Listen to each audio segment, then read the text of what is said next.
नमस्कार दोस्तों, मैं सुष्मिता मिश्रा और आप देख रहे हैं 4 PM यूपी। क्या योगी आदित्यनाथ की सरकार ने अपनी विदाई का बजट पेश कर दिया है? क्या योगी सरकार अपने आवंटन का 50% भी इस्तेमाल नहीं कर पा रही है? क्या योगी सरकार जो अपनी कानून व्यवस्था पर अपनी पीठ थपथपाती है वो अब पूरी तरह से एक्सपोज हो चुकी है? ये वो सवाल है जो हम नहीं बल्कि समाजवादी पार्टी के राष्ट्रीय अध्यक्ष अखिलेश यादव ने उठाए हैं। एक तरफ यूपी के मुख्यमंत्री योगी आदित्यनाथ यूपी का बजट पेश होने पर अपने मुंह मियां मिट्ठू बन रहे थे। अर्थव्यवस्था को लेकर देश की टॉप 3 प्रदेशों में यूपी का नाम होने पर गर्व कर रहे थे, तो वहीं दूसरी तरफ अखिलेश यादव ने प्रेस कॉन्फ्रेंस करते हुए उनके सारे दावों की हवा निकाल दी। उन्होंने यूपी के ताजा बजट को सरकार की विदाई वाला बजट बताते हुए सरकार के दावों की पोल खोल कर रख दी है। इसके साथ ही योगी जी प्रदेश की कानून व्यवस्था पर अपनी छाती चौड़ी करते हैं, उसको लेकर भी अखिलेश यादव ने उनको खरी खोटी सुना दी है। तो प्रेस कॉन्फ्रेंस करते हुए सपा अध्यक्ष कैसे सरकार की क्लास लगाई, बताएंगे आपको इस रिपोर्ट में। यूपी में 11 फरवरी को योगी सरकार ने अपने बजट पेश किया। इस बजट को लेकर कई बड़ी बड़ी बातें हुई और दावे भी किए गए। ये बजट अब तक का सबसे ज्यादा 9,12,000 करोड़ का बताया गया। सीएम योगी ने तो इसे यूपी के विकास बजट ही बता डाला, लेकिन सरकार की विधानसभा में बजट पेश करने के तुरंत बाद लखनऊ में सपा अध्यक्ष अखिलेश यादव ने एक प्रेस कॉन्फ्रेंस बुलाई और सभी दावों को खोखला करार दिया। उन्होंने इस बजट को निराशाजनक बताते हुए कहा कि ये बजट योगी आदित्यनाथ सरकार की विदाई का बजट है। ये विदाई बजट है और साथ ही साथ इसके भाजपा की विदाई भी तय है। इसके साथ ही वो अपने साथ भाजपा द्वारा जारी किया हुआ भाजपा के वादों से लैस उनका संकल्प पत्र भी अपने साथ लाए थे और एक एक वादों की पोल खोल रहे थे। इस दौरान उन्होंने आरोप लगाया कि औसतन सरकार अपने आवंटन का 50% भी इस्तेमाल करने में असफल रही है। उन्होंने कहा कि अगर खर्च इतना बढ़ा है तो सरकार इसे खर्च क्यों नहीं कर पा रही है, यह सरकार की नाकामी दिखाता है। इसके साथ ही अखिलेश यादव ने भाजपा के वादों को पढ़ते पढ़ते भाजपा को कृषि, हेल्थ केयर और इंफ्रास्ट्रक्चर जैसे तमाम मुद्दों पर घेरा। संकल्प पत्र में भाजपा द्वारा किए गए वादे, लगता तो यह है कि ये जो बजट बनाते बनाते और हम लोगों को ऐसे आंकड़े दिखा दिखा करके जिससे हम और आप सब लोग भ्रमित रहें, ये अपना ही संकल्प पत्र भूल गए हैं। क्योंकि बहुत बड़ा संकल्प पत्र बना था। विदाई के समय कम से कम हम लोग याद तो दिलाएं कि संकल्प पत्र में आपने क्या क्या लिखा था। किसानों को सिंचाई के लिए मुफ्त बिजली, पूरे उत्तर प्रदेश के किसान जानते होंगे कि कितनी मुफ्त बिजली मिली उन्हें। 5,000 करोड़ की लागत से कृषि सिंचाई योजना है।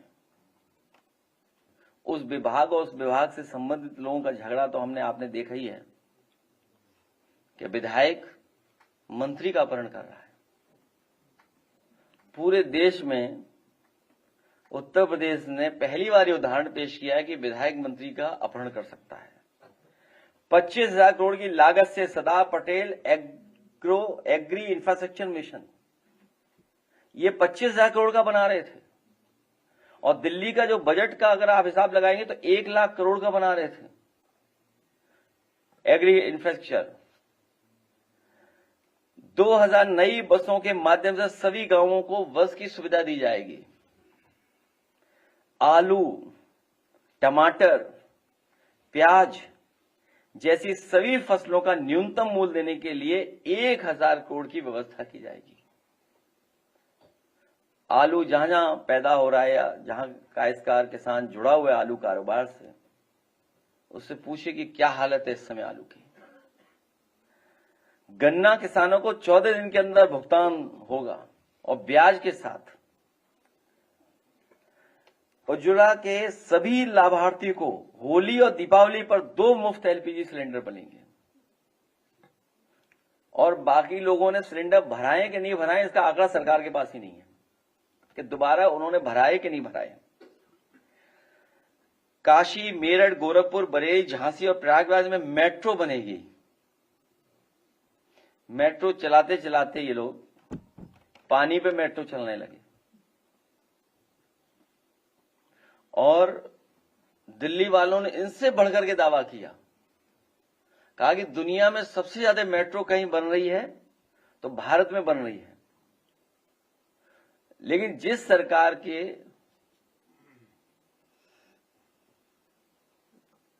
प्रधान सांसद उनके संसदीय क्षेत्र में अभी तक मेट्रो नहीं बनने दी,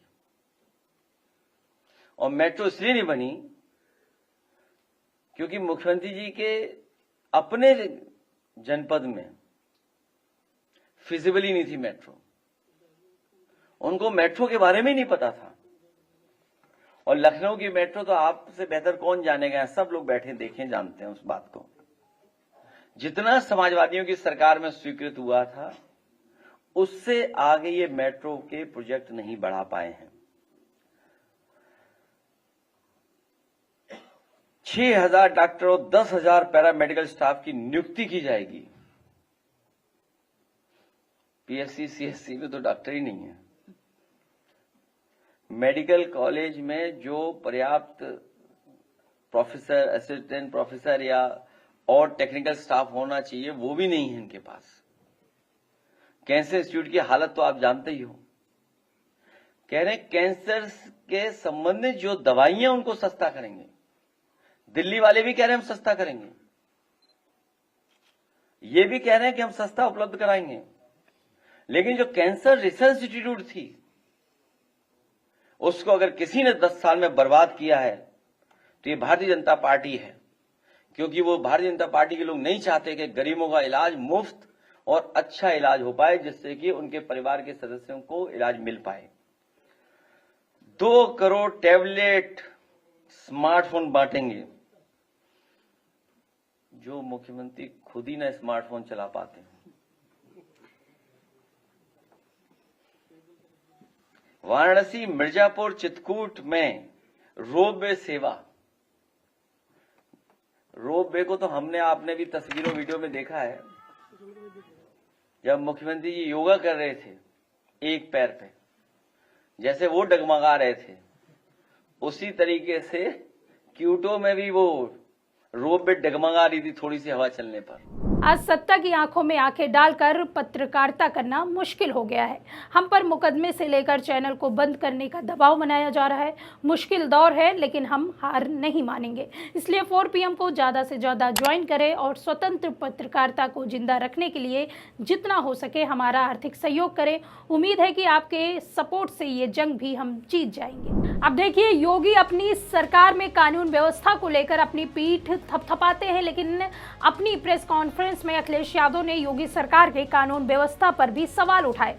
उन्होंने कहा कि यूपी में अब बच्चों ने चोर पुलिस खेलना बंद कर दिया है, क्योंकि यहां अब दोनों एक हो गए हैं। इसके साथ ही उन्होंने योगी की पुलिस पर तंज कसते हुए कहा कि जेब गर्म तो पुलिस नर्म। पुलिस का हाल तो ये हो गया है,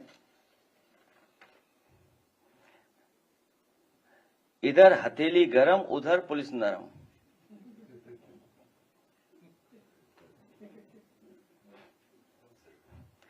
इधर हथेली गरम उधर पुलिस नरम।